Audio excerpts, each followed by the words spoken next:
What's going on, everybody? Jesse Rodriguez here. Welcome to our channel, The Incredifam, where we talk about health, fitness, and family. Today's episode, we're going to talk about 2 keys to having a successful family atmosphere. So here's the first key: creating self-respect and love in the household.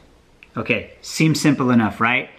Oftentimes, this has been my experience that I've seen lots of different couples that don't have, this is in public. I've seen them in public because obviously we're not in the home. But you tend to see the way that couples interact with each other. Sometimes there's not a level of respect. And it's usually a little shortness that somebody can be with somebody. Someone asks them a question, can you grab this? The way that they answer, they're short with them, they're condescending.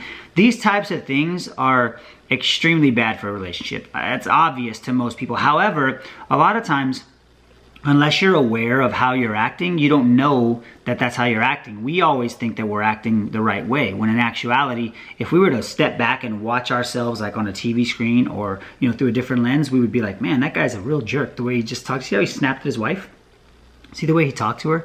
Those types of things are things that we're usually not aware of. Now, if you want to have a happy atmosphere in the home, which means that the energy of the home overall is good, it starts with the representation that you give to your kids about how you feel about your spouse. So the way you talk to your spouse, the loving gestures, giving them hugs and, all those things, those small little details, your kids are watching. They're watching that. So you have to understand that if you're going to be showing them a negative idea of what that feels like, the atmosphere in the whole household is going to be off. Now, again, it has to come from a place of sincerity, of genuineness. Obviously, if you really love your wife and you really love your husband, then you're going to be, hopefully you're displaying that in reality, to where when you go and give your wife a hug or a kiss, or you're being playful, whatever that may be, it has to be genuine. So the kids are going to pick up on that. They're going to see exactly how that is, and they're going to know if it's fake or if it's real. We all know. Those of us who are out there that are doing things, and with social media now and with being on YouTube and all this kind of stuff, people know what's fake and what's not fake. So if you're not being genuine and you're trying to be something that you're not, it's not going to work very much. It's not going to work very long, because eventually people are going to see you for exactly who you are. So you want to be that person. Your kids are the same. They're going to see you for exactly who you are, not just who you are in public, but who you are at home. This is going to show the kids what it feels like to be loved. Like, what does love and affection look like? You're the first example of what that looks like to your children.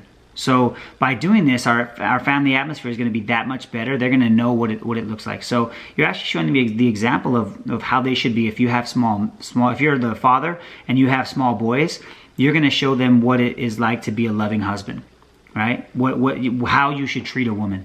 If you're a daughter, you're going to see how a man should treat me. How should I be treated? You're going to get that first example, and they're going to know that. So in the future, when they actually have, their relationships, that they'll know, hey, that's not how you're supposed to treat somebody, and their example will be based on what they saw from you at home. So it's very, very key that you have that love and that mutual respect for each other at the house.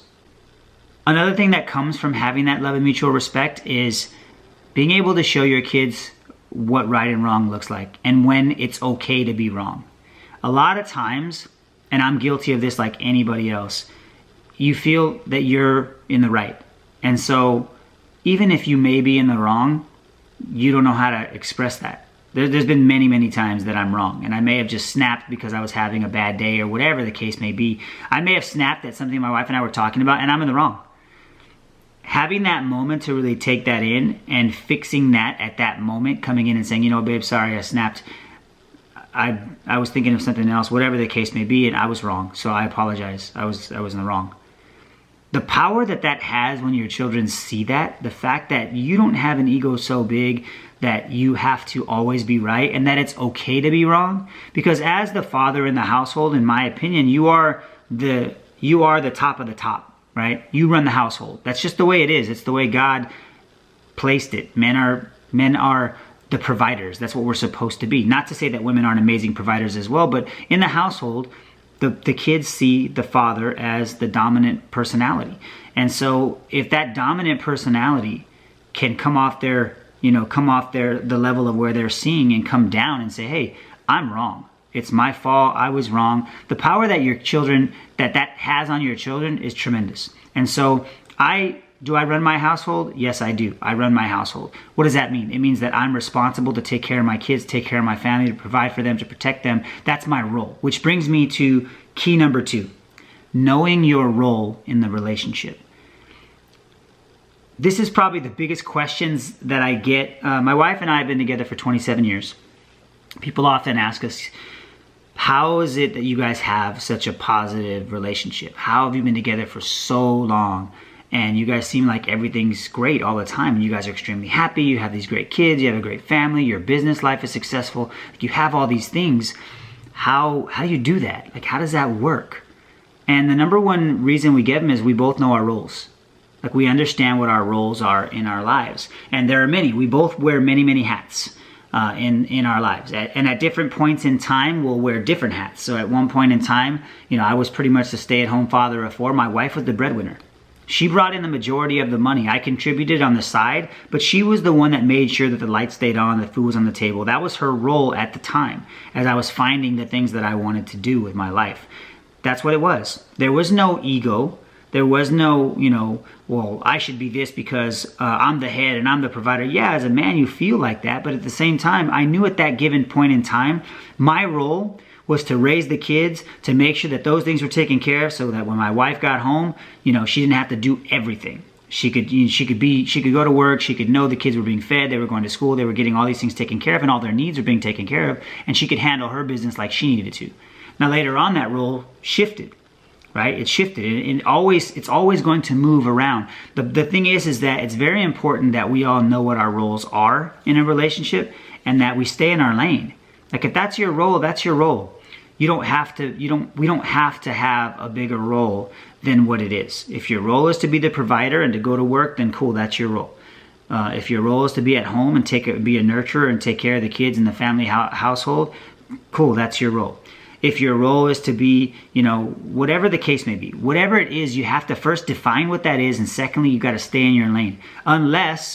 Because 2 people can't really occupy the same role at the same time. Because now you got people stepping on each other's toes. So if my wife is the provider at the house and she's making dinner and doing all sorts of stuff, I can't just come in and say, hey, we're going to eat, I feel like having this, and this is what we're going to make. And I'm in the kitchen causing problems because she has her structure of what she wants to do and how she wants to do it. She doesn't want to be there all night. She wants to be able to take a shower, relax, have downtime. She doesn't want to do all that stuff. So by me coming in and, infringing upon that role when that's not my role right now, I need to take a step back, right? I need to take a step back from that. And same thing for me. If I'm out being a provider and I'm doing all these things and I'm creating things for our business and I'm doing all these things and I have to have time, my wife's role at the time is to allow me to be creative, is to allow me to have the time where it's quiet, to make sure that the kids are, where they need to be so that I'm not getting distracted and I'm able to work. That's my role at the time and that's her role. And we both understand that really good, which is why we get along so well. So those were the 2 keys that I wanted to share with you guys today about having a successful family atmosphere.